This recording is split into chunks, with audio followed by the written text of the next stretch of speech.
Of living പ്രസ്ഥാനത്തിന്റെ ആശയങ്ങൾ പകർന്നുതന്ന് സംസാരിച്ച ശ്രീ രവിശങ്കർജിക്ക് ആദ്യമേ നന്ദി പറയുകയാണ്. എന്റെ ചോദ്യം ഡോക്ടർ സാക്കിർ നായിക്കിനോടാണ്. മുഹമ്മദ് നബി സല്ലല്ലാഹു അലൈഹി വസല്ലമയെ കുറിച്ച് ഹിന്ദുമത ഗ്രന്ഥങ്ങളിൽ വല്ല പ്രവചനങ്ങളുമുണ്ടോ?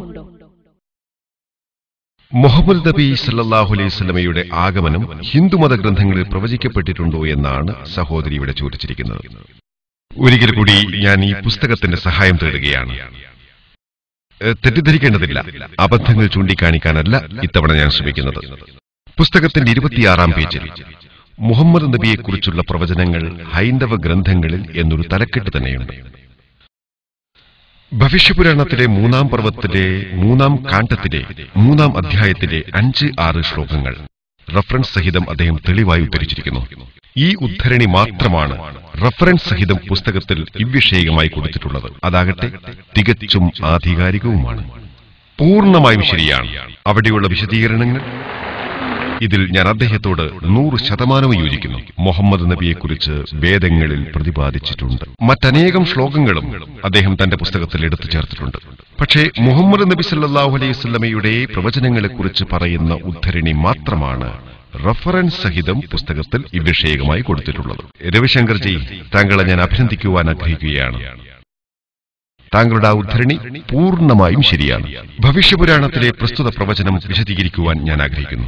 നിങ്ങൾ ഭവിഷ്യപുരാണത്തിലെ 3-ാം കാണ്ഡത്തിലെ 3-ാം അധ്യായത്തിലെ 5 മുതൽ 8 വരെയുള്ള ശ്ലോകങ്ങൾ വായിക്കുകയാണെങ്കിൽ വിദേശ ഭാഷ അഥവാ സംസ്കൃതേതരമായ ഒരു ഭാഷ സംസാരിക്കുന്ന വിദേശിയായ ഒരു ആചാര്യൻ അദ്ദേഹത്തിന്റെ അനുചരന്മാരോടൊപ്പം കടന്നുവരും എന്നാണ് അവിടെ പറഞ്ഞിരിക്കുന്നത്. അദ്ദേഹത്തിന്റെ പേർ മുഹമ്മദ് എന്നായിരിക്കും. ഭോജരാജാവ് അദ്ദേഹത്തെ ബഹുമാനാദരവുകളോടുകൂടി സ്വീകരിക്കുകയും ലോകത്തിന്റെ അഭിമാനമേ, മരുഭൂമിയിലെ താമസക്കാര എന്നൊക്കെ അഭിസംബോധന ചെയ്യുകയും ചെയ്യും. തിന്മയെ സംഹരിക്കുവാൻ ആ പ്രവാചകൻ വലിയൊരു ശക്തിയെ സജ്ജമാക്കും എന്നിങ്ങനെ പോകുന്നു അവിടെയുള്ള വിശദീകരണം. ഭവിഷ്യപുരാണത്തിൽ അതേ അധ്യായത്തിൽ തന്നെയുള്ള 10 മുതൽ 27 വരെയുള്ള ശ്ലോകങ്ങളിലും മുഹമ്മദ് നബിയെക്കുറിച്ച് പരാമർശിക്കുന്നുണ്ട്. ദൈവം തമ്പുരാൻ പറയുന്നതായി അവിടെ ഉദ്ധരിക്കപ്പെട്ടിട്ടുള്ളത് ഇങ്ങനെയാണ്: ഒരു ശത്രുവിനെ നാം ഇപ്പോൾ നശിപ്പിച്ചു, കൂടുതൽ ശക്തരായ ശത്രുക്കൾ നിങ്ങൾക്ക് നേരെ വരും. അവരെ നേർവഴിയിലേക്ക് തിരിച്ചു കൊണ്ടുവരുവാൻ മുഹമ്മദ് എന്നു പേരായ ഒരാളെ നാം നിയോഗിക്കും.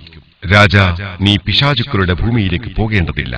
നിന്നെ നാം നമ്മുടെ ദയാവായ്പ കൊണ്ട് തന്നെ ശുദ്ധീകരിക്കും. ആര്യധർമ്മം സംരക്ഷിക്കുവാൻ ബുദ്ധിപരമായ മികവുള്ള ആ വ്യക്തി വരികയും പരമേശ്വരനാണ് എന്നെ നിയോഗിച്ചതെന്ന് പറയുകയും ചെയ്യും. മാംസഭുക്കുകളായ ഒരു ജനതയെക്കൊണ്ട് നാം അദ്ദേഹത്തെ ബലപ്പെടുത്തും. അദ്ദേഹത്തിന്റെ അനുയായികൾ ചേലാകർമ്മം ചെയ്യും. നമുക്കറിയാം മുഹമ്മദ് നബിയുടെ അനുചരന്മാർ ചേലാകർമ്മം ചെയ്തിരുന്നുവെന്ന്. അവർ തലയിൽ കുടുമ വയ്ക്കുകയില്ല, എന്നാൽ താടി നീട്ടി വളർത്തിയിരിക്കും. അവർ ഒരു വിപ്ലവം സൃഷ്ടിക്കും. പ്രാർത്ഥനയ്ക്ക് ആളുകളെ ഉറക്കെ ക്ഷണിക്കും. അനുവദനീയമായ മൃഗങ്ങളുടെ മുഴുവൻ മാംസം അവർ ഭക്ഷിക്കും, പക്ഷേ പന്നിയിറച്ചി തിന്നുകയില്ല. ഖുർആൻ 4 സ്ഥലങ്ങളിൽ മുസ്ലിങ്ങൾക്ക് പന്നിയിറച്ചി നിഷിദ്ധമാണെന്ന് വ്യക്തമാക്കുന്നു. പിന്നെ പറയുന്നത് അവർ യുദ്ധം ചെയ്ത് പരിശുദ്ധരാകും, അവർ മുസൽമാൻ എന്ന് വിളിക്കപ്പെടും എന്നാണ്. ഭവിഷ്യപുരാണം പർവ്വം 3 കാണ്ഡം 3 അധ്യായം 3-ലെ 21 മുതൽ 23 വരെയുള്ള ശ്ലോകങ്ങളിലും മുഹമ്മദ് നബിയെക്കുറിച്ച് പ്രവചിക്കപ്പെട്ടിട്ടുണ്ട്.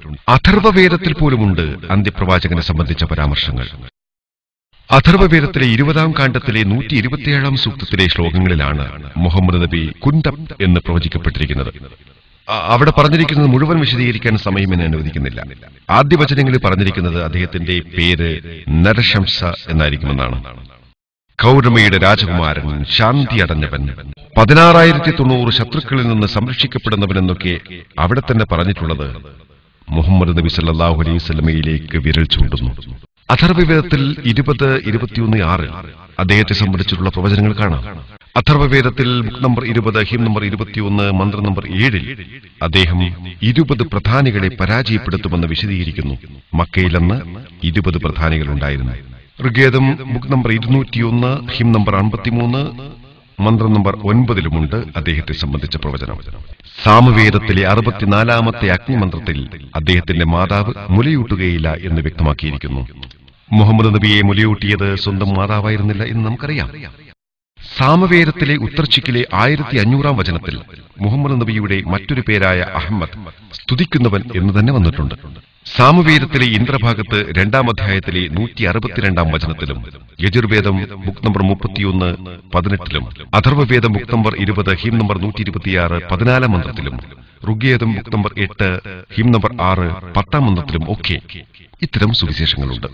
സാമവേദത്തിലെ ഇന്ദ്രഭാഗത്ത് 2-ാം അധ്യായത്തിലെ 152-ാം വചനത്തിലും, യജുർവേദം 31 18-ലും, Atharvaveda book number 20 hymn number 126 14-ാം മന്ത്രത്തിലും, Rigveda book number 8 hymn number 6 10-ാം മന്ത്രത്തിലും ഒക്കെ ഇത്തരം സുവിശേഷങ്ങളുണ്ട്. അദ്ദേഹം നരശംസയാണെന്നും പറഞ്ഞിരിക്കുന്നു. നര എന്നതിന് സംസ്കൃതത്തിൽ മനുഷ്യൻ, ശംസ എന്നാൽ സ്തുതിക്കപ്പെട്ടവൻ. ഇത് മുഹമ്മദ് എന്നതിന്റെ പരിഭാഷയാണ്.